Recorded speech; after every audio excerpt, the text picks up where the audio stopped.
Welcome to Sit Down Stand Up with John Malkin, the show where comedy meets conversation.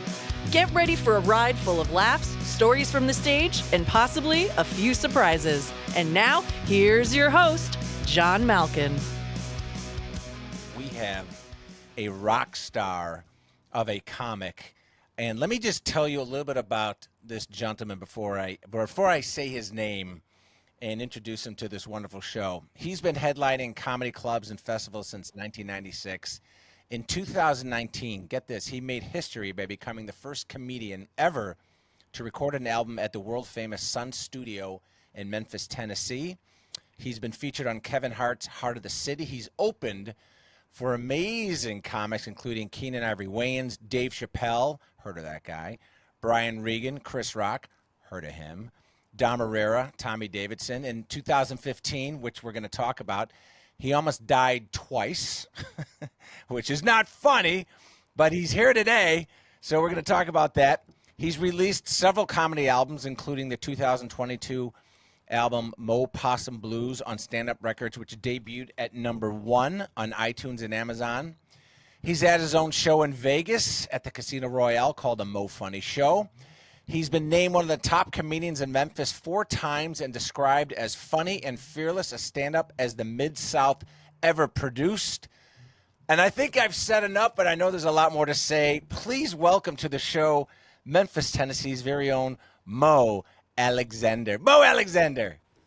What's up, my brother? How are you today? Oh my God, it's so good to meet you. The show's relatively new. I've only been doing the show for a few months. And so all the comics I'm meeting are literally for the first time. So I'm getting to know people by, the material that they send me, and then you and I text and email and all that. And I got a chance to watch some of your stuff today. Dude, you are freaking funny. Thank you, sir. You are amazing. Well, you've been doing it for like almost 30 years. So you've got... Yeah, right at 30 years. Yeah, but your style, you got this incredible demeanor to you. So people who have been listening to the show, first of all, I want... let everyone know where they can find you right now, just on social media. While they're listening, they can look you up too. Social media, please follow. Do me a huge favor and follow me on Instagram. That's Mo Alexander. The YouTube page is Mo Alexander Comedy, all one word. Basically, if you type in Mo Alexander, you see a large, bald, black dude. It's me. Find me everywhere. You can't miss you. You can't miss me. I'm on everything. I'm on TikTok. I'm on Twitter. I'm on Bumble. I'm on everywhere. I'm all of them. I'm there. You're not on Grindr though, right? Not on Grindr yet. Haven't done yet. Grindr. Not yet. Hey, I like the gay community. Come to my shows. Let's all hook up. Not hook up. Wait a minute. Hang out. Not hook up. Whatever. I don't care. Let's have fun. Too funny, man. Well, I was watching some of your stuff yesterday, and my God, first of all, I am so impressed by people who can do crowd work. And you come on stage, and a lot of people, I do a lot of comedy, and a lot of comics kind of take their time to get in. But you walk in, and you're like deep in the face of people right off the bat. I mean, that helps. It gets the audience going. It gets your energy going. It gets the flow going. Is that something that came naturally to you, or is that something that you had to work to get? A little bit of both, because I've always just been a weirdo, and I don't mind getting in people's faces for anything. And for comedy, it's to me like I like to take every show as if this is how I think about my shows. My shows are, I have been on the road for 6 months, and I'm coming back to see some of my best friends. I haven't hung out in 6 months, and I'm gonna be in your face and tell you all the stuff you have missed out on since we last saw each other. Pass me a shot of tequila. Let's go. That's how every show feels for me. Everyone. I love it. And I was watching similar material, and you have this phenomenal story how you were attacked by a possum. Yeah, that's a true story. It's gotten crazier over the year because I just keep adding more details. But yes, not many years ago, a few years back, I was attacked by a possum in my own home because my grandmother died, left me the house, and we had to do some renovations. And it's absolutely true, possum. And now I'm a possum advocate because after that, I had a baby possum walk in my house and didn't attack me, and we ended up taking care of him. And now I kind of rescue possums when I can. Oh, okay. So you might have killed its mom, but you saved the baby. yeah, we didn't kill him. We actually caught him and just moved him out. He finally moved out. we did not kill him. I'm not a killing person, but we got rid of that one. And then another pet baby came in. There's another story I don't even tell you about that yet because after he left, he came back a few months later. Like, look, we both had problems. We both made mistakes in this relationship, and I need you to do me a favor and take care of a baby possum. My son done knocked up this other possum and got too many babies. So look, so little Poncho walked into my house a couple of months later, and I'm just like, holy crap, he's cute and adorable. Aw. And he's actually on the cover of that album, Mo Possum Blues. Oh, no way. Where it looks like I'm riding a possum. That's Poncho the possum. Yes. That's fantastic. Well, we got to talk about that because you record now. I mean, first of all, the accolades. I mean, what you've done and who you opened for. But I want to talk about which the incredible historical moment for you, the first comedian to ever record an album at Sun Studio, which of course where Elvis recorded a couple of his tunes. How did that come about? That's amazing. Okay, so here we go. In 2017, I think, 2018, I met the record producer, Dan Schlissel from Stand Up Records. Okay. And we were at this comedy festival in Austin, Texas called Altercation. Okay. And one of his artists was on there and they wanted us to meet. So we're sitting outside talking and stuff. He was like, hey, I've seen you've already produced like 5 of your own albums. I'm like, why do you need me? And I'm like, I really don't. And I just said that to him. He just took a shake back like, All right. Okay. Maybe we should work. What? Because nobody said that to him ever. And I'm just like, whatever. Right. If this works, it works. Usually it doesn't, people are it like doesn't. polishing his shoes at that point, and you're going, I don't need you. And we became good friends. He was like, all right. He signed me for the label. And we had the idea. It was his idea to record at Sun Studio. Now, when we say we recorded at Sun Studio, it's not like me and the track. No, there's a live audience. You brought people in there. Yeah, there's about 75 people in each show. We did 2 shows one night, and we moved all the musical equipment out of the studio, put in audience members, put in the lighting and everything we needed, and did those shows. And it was his idea. And I'm from Memphis. I'm known around Memphis, okay? I don't know if you heard me, but I'm literally banned from the property of Graceland. Why? That's a whole... Huh? Why you're banned from Graceland? I scared too many elderly, blue-haired white women in the 90s before I ever even did stand-up comedy because I had friends who wanted me to take them from out of town. And by the time I got to the Jungle Room, I was singing Elvis. I was singing Georgia the Jungle as Elvis Presley would have done it with karate kicks. And I was carried out by... I'm not joking. This was before I did comedy. And I got carried out by like 6 security guards. Oh my God. And then like 10 years later, some more friends wanted me to go and take them. And I went there, and somebody showed up in a golf cart, told me I couldn't be on the property. So apparently there's a picture of me somewhere in that building that said I can't be there, which just makes me happy. Well, but you know that someone tried to scam them and said they were going to buy Graceland. Remember that whole thing? I saw that. I was here when that happened a couple weeks ago. No, I had nothing to do with it. You ain't getting me in that kind of trouble. I didn't do that. I do a lot of things. I didn't do that. You did not squat them. You ain't getting me on mail fraud, sir. I didn't do that. You could have had that house for about $11, it sounded like, if you were doing it. We're moving the possums in. Come on, kids. That's right. That's a funny story. Yeah. But that's how we did it. I didn't even think it was real until the day of the tape, like the day before the taping, because we go up there and, to set everything up. Or they set up, they just wanted to show me where I was going to stand in all the positions of the camera. And they let me in through the engineer booth, through the back. And I'm just like, I am not supposed to be in here at all. Woo!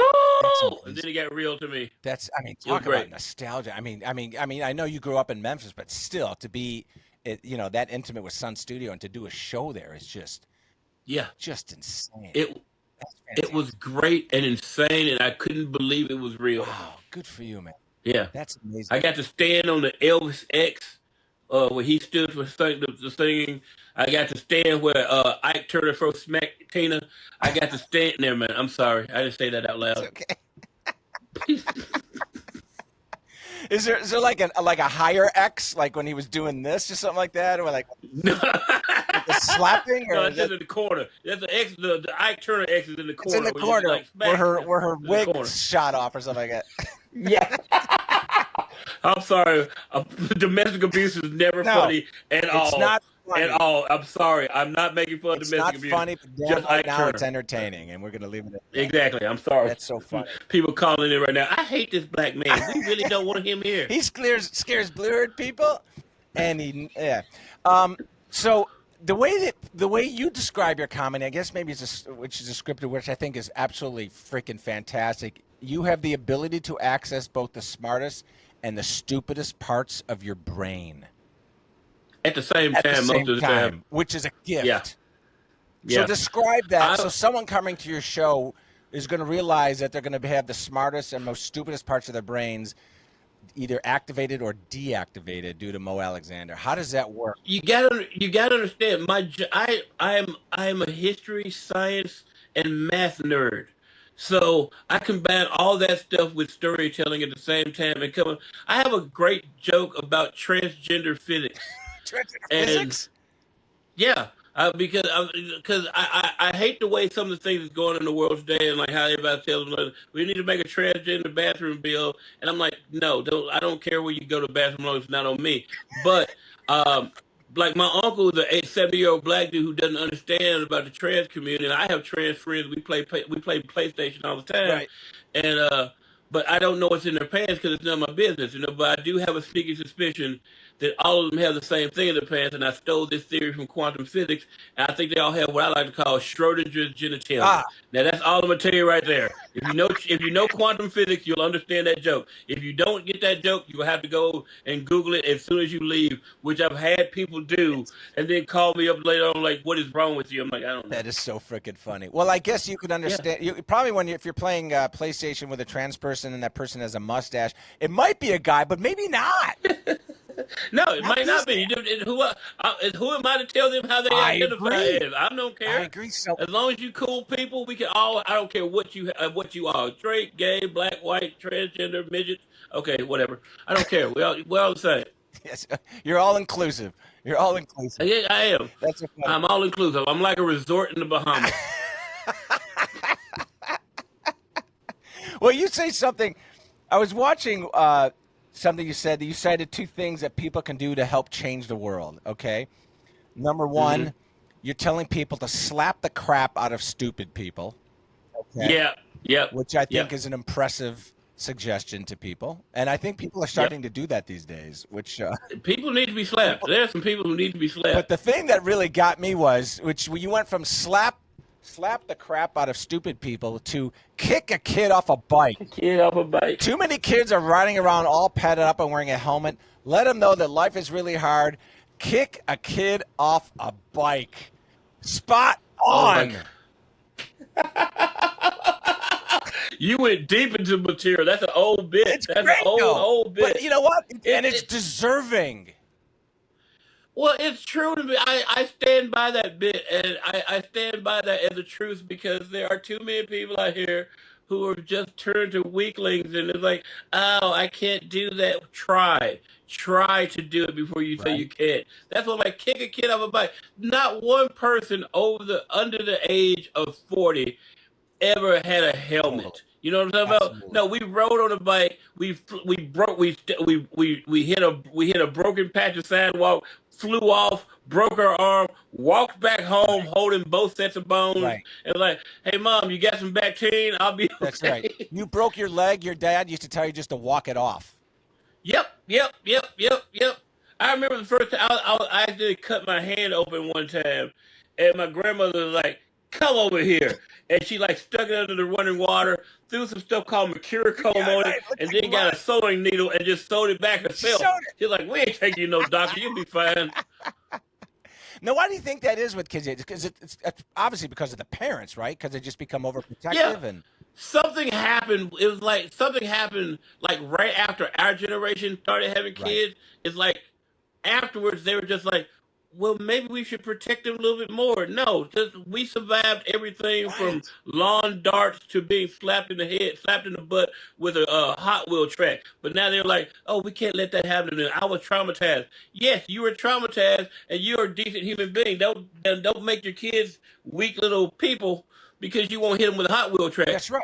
And I think that's contributed to a lot of kids that are, what do I know? I'm not a psychologist, for God's sakes. But no, but you remember we were all latchkey kids. Yeah. We left home, hit a key, don't let nobody in. Here's $5 to order you a pizza. right. Leave me alone. I'll see. Exactly. Right. But nobody was like, okay, where are my kids? I need to know where they all are all the time. Well, yeah, you do need to know it all the time, but you get much easier because they have cell phones now. Call them, see where they are, put an air tag on That's them. right. Make it just we somehow the generation Gen X where I am baby the millennials to where now they're looking at Gen Alpha and looking at them like, oh, we must hold you as a precious resource, and shut up. Know. And you know what? When we grew up, we developed street smarts.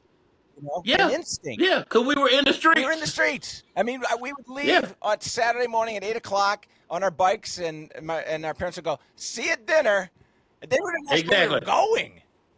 No, they didn't need to know where they were going. They were just like, all right, you know where you can and can't go. Go have fun. Right. If you hurt yourself, drive back. Come back on the bike with your leg around your neck. Come on home. Right. We'll take you to the doctor. I grew up in Chicago, right? And I used to get on my bike and ride from a town that I lived in to the lakefront, and we'd ride all the way downtown. And me and my buddy would go to the arcades on there, and with nickels and dimes and all that. And it was like we were in 7th grade. And we got mugged one time. Oh wow! We were at the game room, and these guys came up to us and wanted our money, and we're like, "All right, gave them." I went home. I didn't even tell my parents. Wow, that was good. Yeah, we played a few games, and then we came home. I remember my uncle dropping me off at the mall at like 10:00 in the morning and coming to get me at like 9:00 at night. That's what he was like. Here, take the ball. Here's $30. See you later on. Right. And that's what we all day just wander the mall, get a couple hot dogs, go to the arcade, go see a movie if we could. That's all we would do. Yeah. They didn't see me. Yeah, and you know what? And when we were growing up, no one had peanut allergies and all this. No. What are all of a sudden that people started getting allergic to peanuts? I mean, what? Can I tell you a mean story? You've heard that story about the peanut allergies, right? No. Oh, I have a whole thing about peanut allergies on one of my older albums. Go. I have to tell you a very horrible story. Okay. This is how much of a problem I am, sir. I was in Chattanooga, Tennessee, doing a show, and I had this bit. I used to work this bit about peanut allergies and something's wrong. If you are so genetically weak that you can be taken out by a legume, we don't need you. That was the punchline of that thing, right? And this woman got so mad at me. What? She was like, I can't believe you want to hurt people with peanut allergies. I cannot believe I got a peanut allergy myself. What you gonna do to hurt me? This kid, he was a younger comic. He was like an open mic at the time, named Derek Zucchiani. I love him to death to this day. Runs out of the back with a giant jar of peanuts. No. And I just sit on stage the rest of the night just launching peanuts as I'm doing the rest of my show. Just one woman just launching peanuts at her. Freaking brilliant. What was she doing while you're doing that? She finally left like after the 10th peanut hit her, but she just and she died in her car. No, I have not killed any weird white women from Chattanooga with peanuts. I promise you. She survived because she complained later on to management, and they called me like, you won't believe this woman's complaining about your... Yeah, I'll believe it because, See, that to me, my friend, is slapping the crap out of stupid people. It is. Because she got mad at a bit. At a comedy club. People get mad at all the time, and that the bit you were talking about, kicking a kid off a bike. A woman and her husband wanted to fight me one night. She was like, I'm not gonna kick a kid off. I'm like, I love my child. I don't know what the hell you're wrong. And I'm just like, ma'am, I wrote this bit long before you even existed. Get away from me. And her husband had to he was actually crawling over the table trying to come at me. And I'm like, you don't want this. Man, I guarantee that kid's got peanut allergies and he's on Grindr. That'd be weird to have a nut allergy on Grindr. Anyway, you don't want to be on Grindr. You're allergic to nuts. That's not the thing you want. That doesn't look good on your profile. No, it does not. Not at all. Dislikes. I'm allergic to nuts. No one's calling me. It's so weird. Well, you have opened up for some. I mean, not only you're an incredible headliner, and you've got to go see Mo Alexander, and I can't wait to see you live. And I will be so privileged to share the stage with you one day. And I just want to sit in the same room and just watch you harass me for like an hour. I think you could throw anything you want at me, man. Peanuts. I don't care. You can do anything you want. But you, not only you headline all over the place, but you've opened up for some pretty sizable comics. I mean, Keenan, Ivory Wayans. Well, I toured with Keenan back in the day. I was his opening act for a little That's while, incredible. and it was great. Look, you got to understand what kind of human being I am. Yeah, because it says you impressed him by roasting him in the green room. I destroyed him in the green room. How did that come about? Okay, so I'm not gonna say. I need to say something. I need to preface this with something. Okay. They used to bring me down to the Addison Improv in Dallas when they weren't sure if the headliner was going to be funny. Oh, okay. Because like before, or like when they give him the old hook, or what? Well, so certain celebrities is like, "Hey, I'm a comedian," and they're just like, "Hey, I don't have an act." Yeah. But yeah, so they would bring me down because they's like, "Look, somebody was here last month, and we're not sure if Keenan's gonna be funny, so just be here in case." So they bring me in there to do that, right? So I'm doing 30 minutes in front of him, and the first night he doesn't talk to me at all. He doesn't watch my show or anything. Huh. So we're in the green room that night, which at that point was basically the office club, Right. the club office, and my friend Art, who's like the DJ. Is kissing butt so hard. He's over there like, "Hey man, could you send my copy of Low Down Dirty Shame? My girlfriend, it's my favorite movie. She watched it like 33 times." Now Keenan is sitting over there with his hood on, just being, the Zen master that he is. And when he said that about, she had to watch it 33 times, I just said to him, yeah, she had to watch it 33 times to get to taste the Glimmer Man out her mouth. And he must have loved that. and Keenan came out the hood. Keenan came out the hood. He's like, "Oh, you think you funny?" Oh I'm my like, God. No, I know I am. You should probably watch me tomorrow night. And I mean, you've got Keone. I mean, see, but that works for you. I mean, because then people, like, you did that at Sun Studios, and I did it with Keenan, and people are like, "This guy's just got it." Yeah. Good for you, man. And from then on, he goes, "I want you to open." Did he see you then? What happened was the next night he actually watched my whole show. Watch your show. 2 weeks later, I'm back in Texas doing some hell gigs. I mean, this is how bad the place in Texas I was playing that night. Me and another comic asked a guy named I can't remember his name right now. Another guy asked, "Hey, the owner, hey, who was here last week?" He was like, "Oh, well, some other colored fella." And we're like, "Oh Jesus, Nice. it's gonna be one of these things." Oh, And I got back to the room, and Keenan's assistant had called me. He's like, "Hey, what you doing? Trying to live in Texas right now?" Yeah, right. And they're like, "Keenan wants to know if you want to open up for him on tour." And I was like, yes, yes, just sure, yeah." And she was like, "It was down between you and." I'm not gonna mention the other comics' names. She's like, "Is it down between you and her?" And he decided he wanted you, and he wanted to check. And I'm like, "Oh, that's unbelievable." So, yeah. I mean, you were playing some big rooms. I mean, he was huge. Oh yeah, yeah. And I would do horrible things every night because anytime there's a comic in Memphis, Tennessee, who taught me to take every single day and put it out there and make everything funny. And a guy named Dennis Philippi, who when I first came up, who was the house MC at the club in Memphis, he's the one who taught me how to just everything is funny. You just got you got to pick and choose what it is. And like one night, Keenan and I are in Biloxi, Mississippi, doing the Grand Casino, which is this huge casino. It's like a 2,000 seat amphitheater, but you could feel the boat moving back because there was a storm going out there. Okay. No. And as I'm walking past the green room to go on stage, I popped into Keenan's room and said, "Hey man, oh crap, hold on, crap, hold on, crap." That's all right. Yeah. There you are. Sorry about that. That's okay. We passed by Keenan's room and said, "Hey man, I hope this boat don't break free. Our people already had one free boat ride. We don't need another." And he just threw stuff at me like, "Get away from me! Get away from me right now!" And that was the first words I said on stage that night. And Keenan is on the side of the stage. Do you remember watching In Living Color? Of course. Do you remember when he used to do the Arsenio thing? He had the big booty and just start dancing around? Of course. He's doing that on the side of the stage, laughing at me like, "What is wrong with you? What is wrong?" That's amazing. Mo, that's incredible. I mean, you went from playing like a shack in Dallas to all of a sudden you're opening up for Keenan.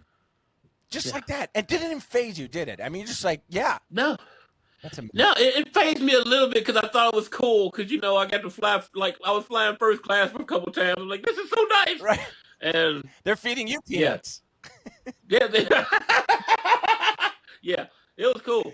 I tried to get we did Atlantic City, and I tried to get Keenan's mom to adopt me because it's like the whole family came over one Right. night, and we sitting all at dinner together, and I'm sitting at dinner, and as soon as some of them start clearing out, it's like at the head of the table is Keenan's mom. Right. Keenan's to her left side, and a chair opens up on the right, so I just like scoop myself down there like. Hey, Mama Wayne, how you doing? And Keenan's like, leave my mama alone. Don't you mess with her. I'm like, before I can say anything, I'm like, dude. And she's like, leave him alone. He's a nice young boy. I was like, yes, Mama Wayne. Thank you, man. Look, I don't want anything. I just want to know if you could adopt me. I don't want anything financial. I just want to be able to call myself One Mo Wayne. And Keenan, after getting to know you, is probably thinking, like, you know what? Somehow he's going to get himself into our family. Keenan's like throwing stuff and be like, leave my mama alone. I did. I was like, I just want to call myself One Mo Wayne. Can I please? She was dying. He's like, get away from my mama now. I'm like, that is so freaking funny. And then you also open up for so Brian Regan, Chris Rock, opening up for Rock must have been something, right? that. See, it's something. Those was like one or two things. I didn't get a chance to tour any of those people. I did open for Chris in Memphis at the old Comedy Zone one time for one weekend, and it was, dude. Let me tell you, one of the best nights of my life. Tell me. Was okay because everybody was in town that night. It wasn't just Chris Rock. Show? This was right after he first did that special. I can't remember the one that made him blow up huge. Okay. I don't whatever it was that he did. Whatever the first one that made him just blow up huge. Okay. And then he came and he did a completely different hour on that tour. Okay. Completely different. Got it.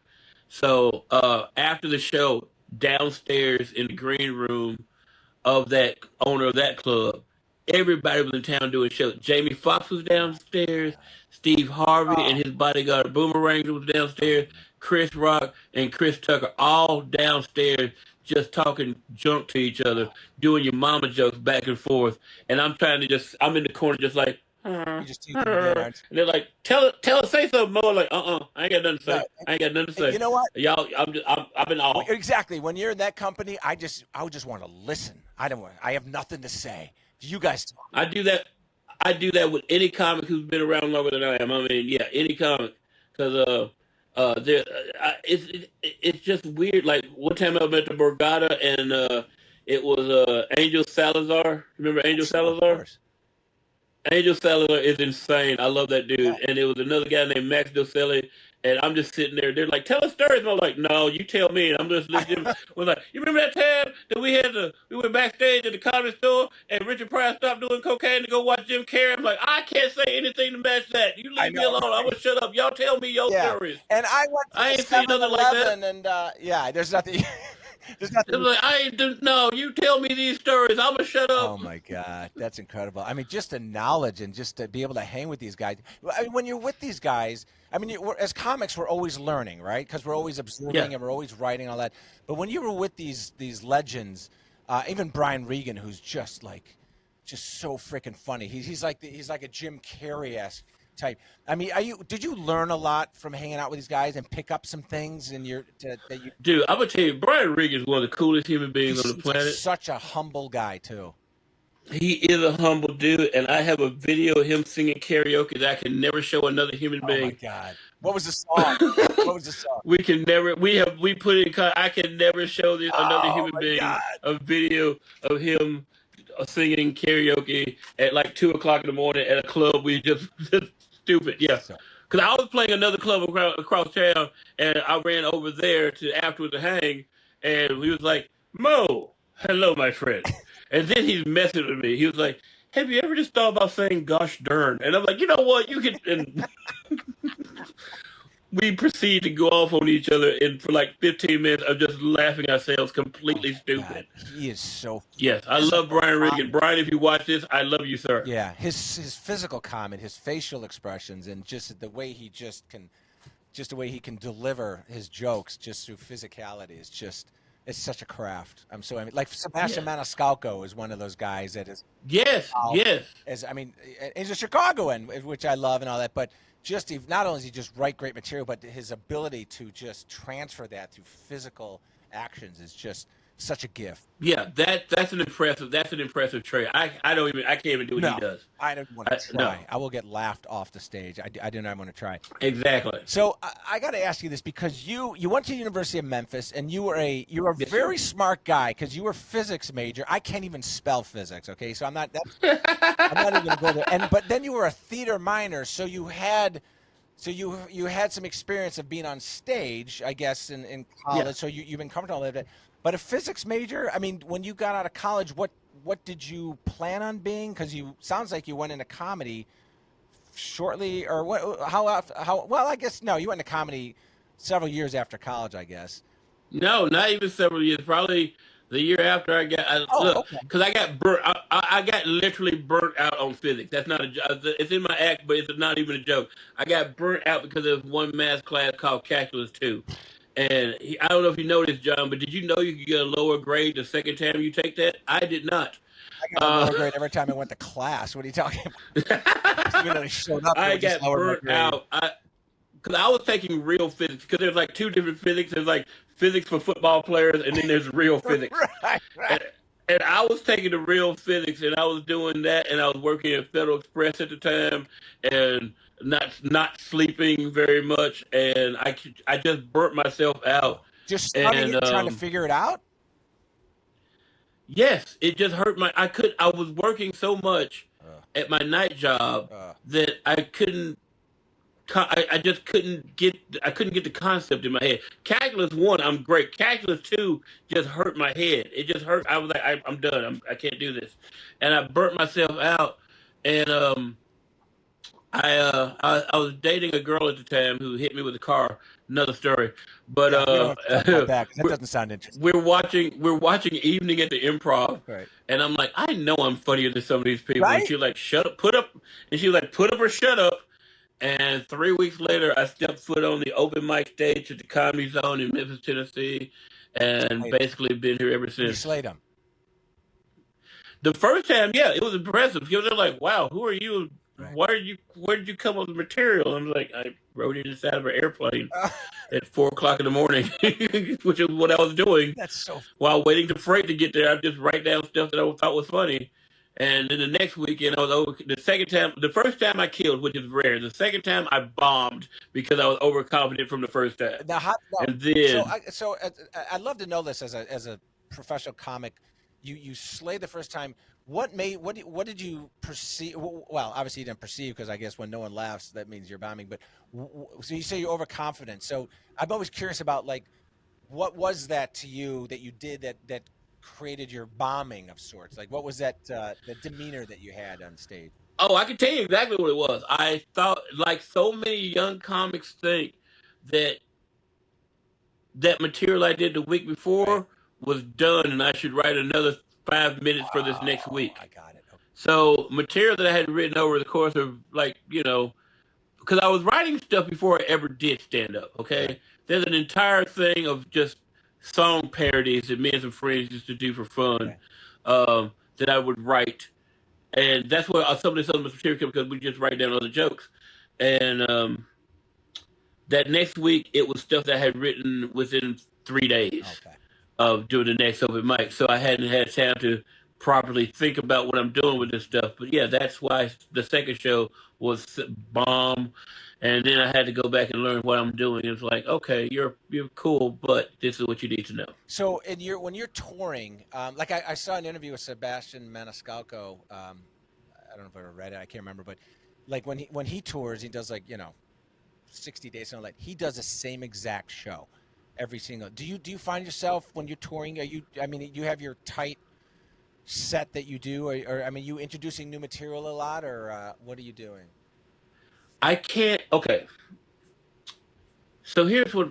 This is honest to God what I'm going to tell you on this Okay. one. I know what I want to do at the beginning of the show. Right. What happens during the show is not under my control. Really? Yeah. So you have it Yeah. kind of choreographed in your head, but all of a sudden, I usually have the opening right? and the ending. What goes in the middle can change. It can like okay. I was in Mobile, Alabama last Friday night, Right, and it was a very small right. crowd.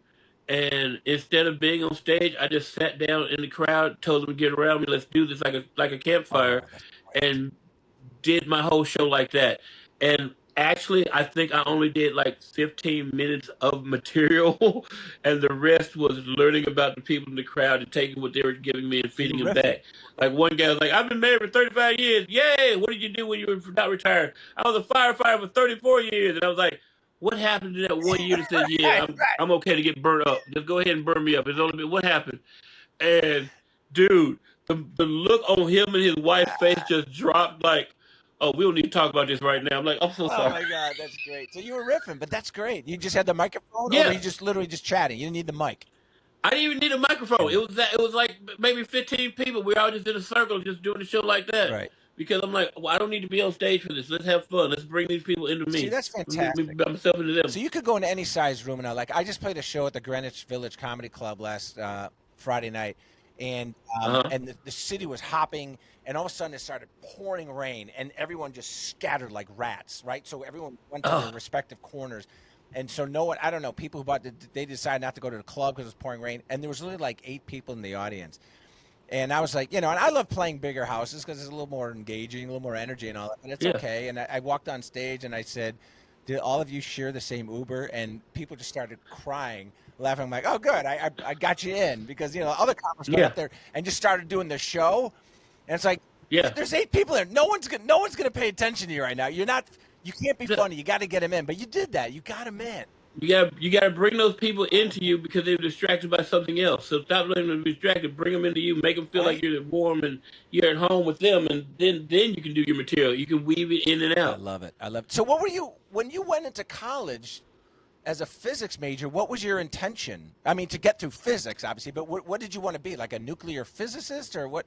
You Yes. did. You wanted to be a Yes. nuclear physicist Yeah. and a theater. So you wanted Yeah. and theater. You wanted to act like a nuclear physicist. Well, it was like I came. I honestly came from like a high school theater background, but my scores are high enough to do physics, which is math that I like to do. And like Carl Sagan is one of my heroes. So is Neil deGrasse Tyson. I've seen that man perform 3 times, and every time I see him, hilarious. If you've never seen him, go see him Tyson, when he plays your city. really? Uh, Neil deGrasse Tyson, Yeah, yeah, not he Mike walks Tyson. on Neil deGrasse stage. Tyson. Not Mike Tyson, you He's not weirdo. funny. No, he is hilarious. Mike He's Tyson is funny. hilarious. That's a whole different thing, though. But Neil deGrasse Tyson is hilarious in a different way. He'll come out on stage and jump out of his little sandals so he can slide across the stage in his socks, and then just gives you the presentation he's doing that night, and it's just ridiculous. He's He's very so whoever wrote his material, I want to hang out with. He's very entertaining. Now Yeah, you've also cut several comedy albums too. I mean, you're not just a yes, coin guy. What was the? I mean, which I think is fantastic. What is the when you go into these albums? Are you recording live shows? That's always, always a lot to always. get. I have never done a non-live. I don't cut and piece. I don't cut and piece together. There's one that's cut and piece pasted together, but that's like a best Yeah. of. We don't even sell that one anymore. But every album that's out there of me is a live show done Now, somewhere. do you Yeah, record like do you go to a venue like when you do these albums? You record like 3 shows and kind of pull which a lot of them do. Like these net yeah. A lot of them do. or the same A outfit couple of my each show. albums are one show takes. Wow. Um, the Mo Possum Blues is a 2 show take that we did, which is good. Because the light blew out on the first show and had to change a bunch of stuff. But it was yeah, that's a 2 show. Um, Let me think back. Evolution was 1 show, 1 take. Wow. Um, Nappy Headed Hoes and Other FC Infractions, that was 2 takes. Of Yeah, course. that's the When name it's of the not show. headed Man. hose, you got to make sure you do it in 2 takes. It got That's not a one taker. That's not a one taker. No, it's not a 1 take thing. We had to do that twice, and I had to the album right before Mo Possum Blues is called uh Got Clots, and that had to be recorded twice because the first time I recorded, I was so sick and I didn't know I was sick. And as soon as I got off stage, I passed out. And we're like, "That's why you felt weird." Yes. Okay, Okay. we have to talk And about that. then, We do have to talk yeah, about that. because we recorded again like a month later, and I gotta tell you about this. Um, Go ahead. Let's talk about what you want to talk No, about, and I'll tell you. well, let's get to because you died. If I'm understanding this correctly, you died not once but twice. That's how Twice that we special can you are to verify. God. You died Twice, twice. You died. twice that we can verify. They're the third one that no one's claiming. But I have no. I'm not kidding. Because one day I was in the hospital What for happened? Did 77 you have a days. blood? You had a blood clot. I had blood clots. You had clots. What happened is I did a favor for a comic. He asked me to. He had to go meet a girl and ask him, "You mind switching and let me? You can headline tonight, sure, no matter whatever." And I stepped off the stage wrong and twisted my ankle, and I didn't think anything Right. of it. I was fine. I walked to my car, drove home. The next day, I couldn't put any pressure on it, and I'm like, "This is weird. I've twisted my ankle before, but it's never been like this. I couldn't put any pressure on it." So finally, I go to the hospital. They're like, "Oh, you've strained all the tendons in your right foot. That's actually worse than a break." Yeah. And I'm like, "Oh, okay." And they kept me overnight. And they're like, "You're fine, and just go home." And then they give me a crutch. So when I got to my house, I tried to get my steps, and I broke my left foot. Oh my. So I had one foot I couldn't stand on at all, and now I have another foot I can't stand on at all because I've broken my foot. So I'm immobile for about a month. I am completely. I can't do any. I can't go anywhere. I can't do anything. I've had to cancel all these gigs.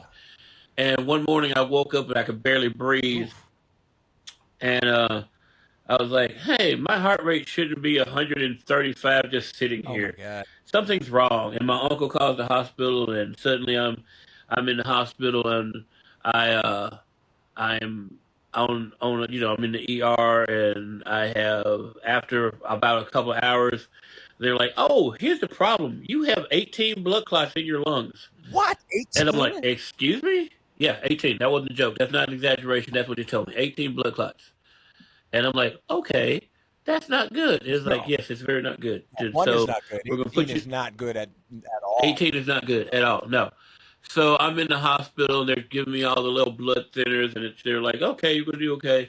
So I'll go in on a Thursday, Friday morning. That's when they're like, "Okay, this is what's wrong with you.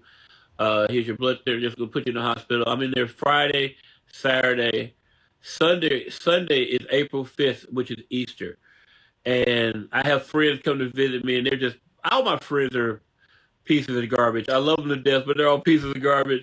And my friend Ted and Rick come to see me like, "Yeah, you're gonna die in here. We're gonna know. You're gonna die. We're gonna know you're They're dying." good friends. And they left like 20 minutes afterwards. We're just hanging out, making fun of stuff. And the nurse came in to talk to me, and I'm just gonna be honest. I asked her to hand me a urinal, and she did. And I reached over to get it. Blood clot Oh moved, no. and I died. You literally you flatlined. Yes, For how long? I think it was like I woke up probably 2 minutes later because they had. So they had to do Yeah, they had to this resuscitate is you. not an exaggeration. I woke up, and one of my doctors was like sitting on my stomach trying to slap me back to existence.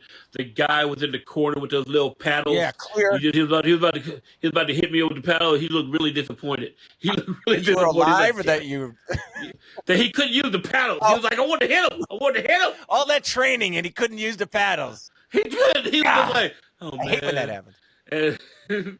And then I was in a regular room at that point, but then they rushed me back to ER and gave me all the stuff and brought me back and all this other stuff. And so that was Easter Sunday. So I died and came back on Easter. I call myself a much more efficient Jesus. Oh yeah. No Anyway, doubt. Even Jesus going, this guy's good. I mean, Jesus was like, I died once. This guy died 3 times. He's good. Get him up here. so get him up here. So that's the first time we died that we know. That's the first time. That's documented. Okay. Right. So the next day, another doctor, because there's a drug they can put in you called TPA. Okay. I don't know what it stands for, but it breaks up clots immediately. Wow. They usually don't want to use it because it's really for like a brain clot or something. Okay. And they're like, "Hey Mo, we don't want to do this to you because you're way too healthy and you have a 2% chance of a brain bleed." And I'm like, "Well, that sounds like 90%, 98% that I don't want you to put the stuff Yeah, in me." I'll And they take those didn't. out. And that night I dropped dead. The next day, another doctor came in and was like, "Hey, you know that drug they said they weren't gonna put in you? Yeah, I'm gonna put it in you. All right, cool, cool, I like cool. That's you. good. And I like you." And there's two ways they could have put it in me too, right? Check this out. They could have put me in just in my arm and it drip, and it just let it drip through my arm like that, Okay. right? But no, he was like, "We're gonna open it up in the groin area. I'll put Oh! an IVC filter in you, Oh! and we're gonna put it into you like that." You're like, you know what? And I'll I'm take like, the "You can do what?" 2%. Let's go with the 2%. I'll take the 2%. So he does the surgery, and you're awake during the surgery. Oh! You're awake. You're awake. They have deadened the whole lower half supposedly, but you're awake, and you know it's going to be painful when a doctor says, "Okay, this is going to hurt." I'm like, "Excuse me." Yeah. Ah! Yeah, when they're down there playing with the boys, So man, that's not good. That's not good. so 2 days. So the next day, 2 days later, because that was happening on a Monday. 2 days later, he comes in. "Hey, your blood work looks a little weird. Let me get this little thing called a Doppler. And let me." Okay. "Oh crap! I nicked an artery." He did not say crap. He Oh, said, no. "Oh crap! I nicked an artery." "Oh, it's going to be okay, Mo. We're gonna put you back into surgery in a little Oh, while." it's good. And you're on speed So, dial to your lawyer. Can you say that again just one more time here? Thank you.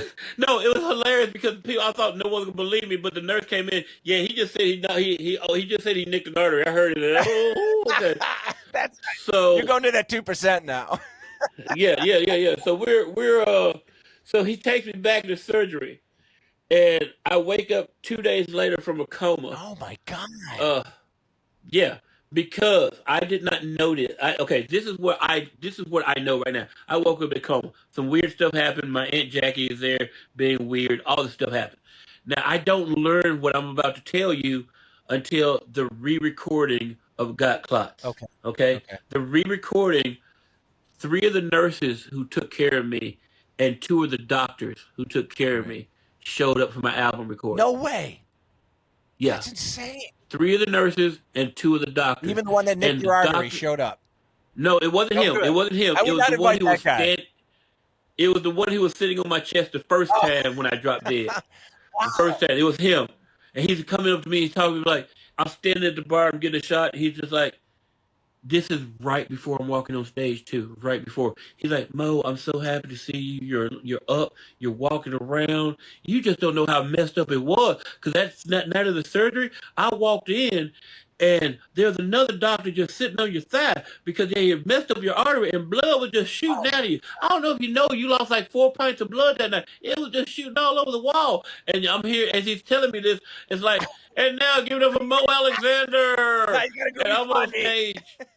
Dude, if you go back and listen to that album, Got I'm gonna Clots, do it. you'll hear me going, uh, the first like 10 seconds, because I'm like, I kind of cover what's happening here. I gotta. I mean, that's just a great. What you just told is just great material. I mean, that's just great stuff. That's all the album is great material. Okay, I was I gotta supposed to listen. record an album the year that I went to the hospital called Crazy Vaginas Are Magical. Okay? This is real. I lost that entire album in the hospital because all the drugs I was on Oh, in the hospital. that's insane. Because dude, they were shooting Dilaudid right into my neck. Oh my That's how. God. Yes, my cocktail every 3 hours was Oh, like the oxycodone, oxycontin, and a Dilaudid shot in my neck. I was like, whoo. So all that material left. I didn't know I was gonna be in the hospital for 77 oh, days. jeez. Oh, 77 days. So my first day in there that I'm okay, which was that Friday, I'm applying to all these comedy festivals.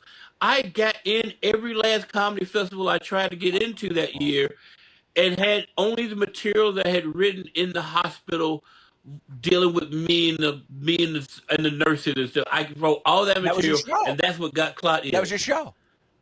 That was my Oh show. my God. I did the Chicago Comedy Exposition a week after I got out of physical therapy rehab, still in a wheelchair, headlining 3 shows with only the material I had written in the That's hospital. amazing, Mo. God. That's an incredible story. What year was this? How long ago was this?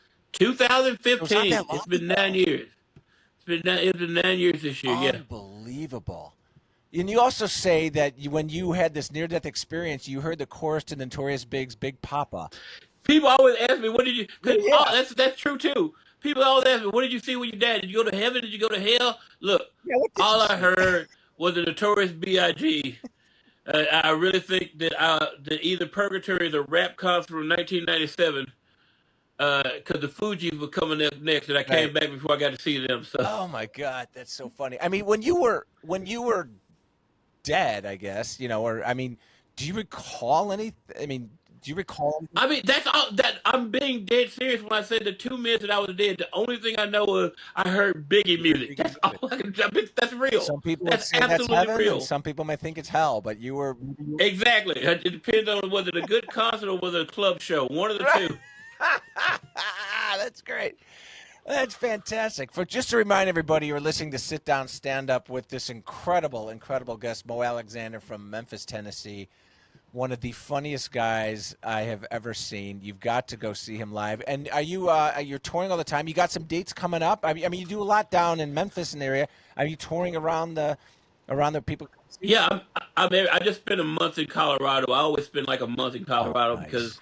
there's so many clubs out there that you can just, they love me out there, and it makes me so happy because I'll just put in the internet, hey, I need to come to that Colorado, and it's like suddenly my calendar's full. I I'm love just it. like, I got to headline one of the greatest clubs in America, Comedy Works, this past year, both of them. Um, right, and this Saturday I'm gonna be in Des Moines at Teehee's Comedy Wow. Club doing a Juneteenth show. The first 2 weeks of July I'll be in the Bahamas at the Atlantis Resort Nice. doing 2 weeks down there. And I come back and I'll be on the July 19th and 20th. I am at Vorshay's in Wichita, Wow. Kansas. Now, do you Yeah, fly these yeah. places, or you hop in your It hotel, depends. or Well, you kind of have to fly to the Bahamas, that you got to uh, do? Yes. Although that would, we drive a lot. We drive a who lot. do you I have no travel with? problem Who do you traveling a lot. travel with when you go? My partner Chandra, she's the road dog, road I queen, love it. princess of possums, and all that I love stuff. it. Now, do you book your own shows and all that? I mean, do you kind of create your own itineraries, or how do you man? I mean, when you're I, doing Colorado for an extended period of time, that requires some work.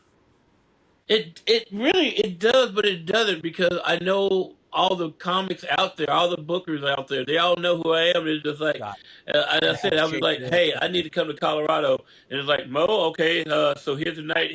I mean, because I just did what I just do the Denver Comedy Underground. There's a Denver Comedy Lounge. There's Comedy Works, which is the granddaddy of them Right. all.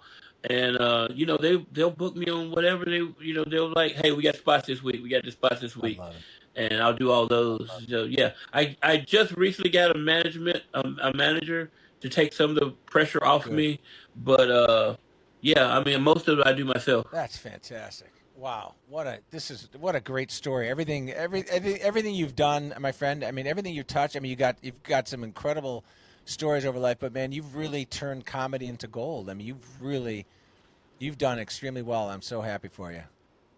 Thank you, That's sir. just amazing. That's just absolutely amazing. There's a little bit as we wrap up the show, and I look so forward to meeting you in person.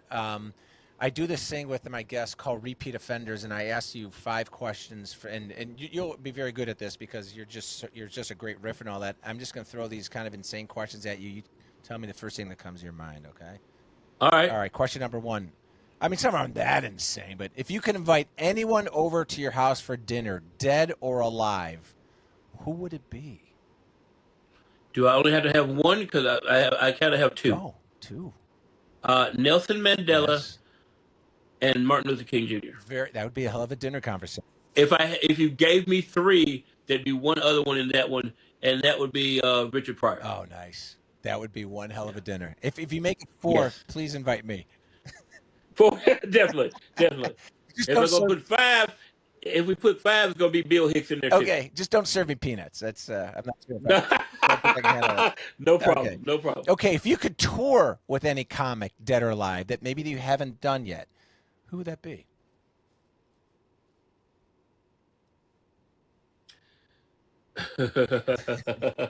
Negro Damas himself, Paul Mooney. Paul Mooney. Okay. I got to meet Paul. The first time I ever was in LA, I got to watch Paul the night. I got to watch Paul at the Comedy Store, and then the next night, Stanhope and I just hanging out at the Improv, and Paul Mooney walks in, and I was like, "Doug, stay here for a second," and just walked up to Paul and said, "I'd like to thank you, sir." And he just puts his hand on my head, and is like, "Bless you, little Negro, bless you," and just walked. He did not say Negro, but you know what I'm saying. Anyway, okay. That's so funny. All right, question number 3. That's good. If you were a ghost, who would you spend the most time haunting? Probably alive right now. And I guess you could haunt a dead person, but like in your life right now, who would you want to haunt? Like it could be anyone. This is gonna sound horrible. I hope it doesn't make some of your fans hate me. But I would haunt the hell out of Trump right now. I'd just be going right back, walk behind, boo. There'd be a lot of people online, I think. I would just be messing up his hair constantly. Just messing. I know that guy, Mo Alexander. That's what I do. That's what I do. Me again. Send him to China. Boo. I'm going to send Mo to China. That guy. Is that the guy that died? I don't want to be a guy. He's a loser. He died twice. He's a loser. I like guys who don't die. All right. Question number 4. If you could only eat one food for the rest of your life, what would you choose?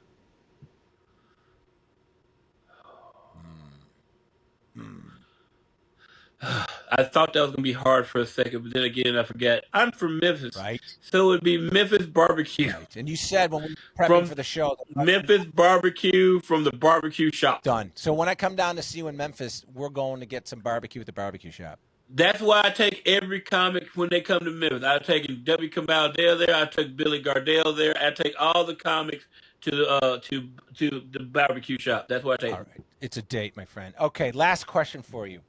If you had to wear a sign around your neck for the rest of your life, what would it say? Save the world, slap the stupid. That's it! You wouldn't, but on the back it would say, and push the kid off the bike. And kick a kid off a bike. That's exactly it. That's exactly it. Just in case he fell over and it turned over. Like, oh, by the way, we have to kick the kid off the bike. Kick him off. Oh, Bam. man. Mo Alexander, I cannot thank you enough for coming on my show, Sit Down, Stand Up today. I appreciate you for having me. This has been a lot of fun. You are a gentleman and a scholar, as my dad used to say, and he was a big liar. So, my God, I can't thank you enough, man. What a pleasure meeting you. I look forward to meeting you in person. You have to go see Mo Alexander. He's traveling all over the country. Find him on social media. Friend him. Enemy him. Whatever you need to do. Follow this guy. He is funny. And a new friend. Thank you. And a new friend. Thank you, brother. Mo Alexander, I can't thank you enough, my friend. I look forward to sharing the stage with you, too, sooner than later. Same here. Best of luck to you, my brother, and we will talk soon. Yes, sir. And we, my friends, are out of here. Brilliant. Mo, great show, man. Yes. Thank you. I normally do a half an hour, but I'm like, screw it. I'm doing a full hour with you, and we're going to break it up into 2 shows or something like that. But dude, that was so much fun. Oh, my Seriously, God. Thank you, my man. You are amazing. I wish you so much luck, my friend. I'm going to be following you. I'm going to be haunting you. Haunt me, baby. Haunt me. I love it. Come on. my Come God. on. How long you been doing stand-up? You know, not that long, about 2 years. Okay. About 2 years. All right. No, and you're out of Connecticut? I'm out of Connecticut. Yeah, Yeah. I do most. Where can I come play in Connecticut? Well, I mean, there's a great club called the Stress Factory, which I got a show next Tuesday at, which is a great club. But I do most of my performing in New York City, like a Comic Strip Live in Greenwich Village and the Broadway Comedy Club. Okay. There's a great club. Yeah, the Stress Factory is a great club in Bridgeport, Connecticut. You would just freaking slay it. All right. Well, send me some. Tell me who I need to. Tell me who I need to send stuff to, because I will. I'm gonna do that, man. And I look forward Even just text it to me You later. got it, man. Mo, best of luck to you, my friend. I look forward to meeting you. Thank you, sir. That's a wrap on today's episode of Sit Down, Stand Up with John Malkin. Make sure to follow John on social media at John Malkin Live. See you next time, and don't forget to think while you laugh.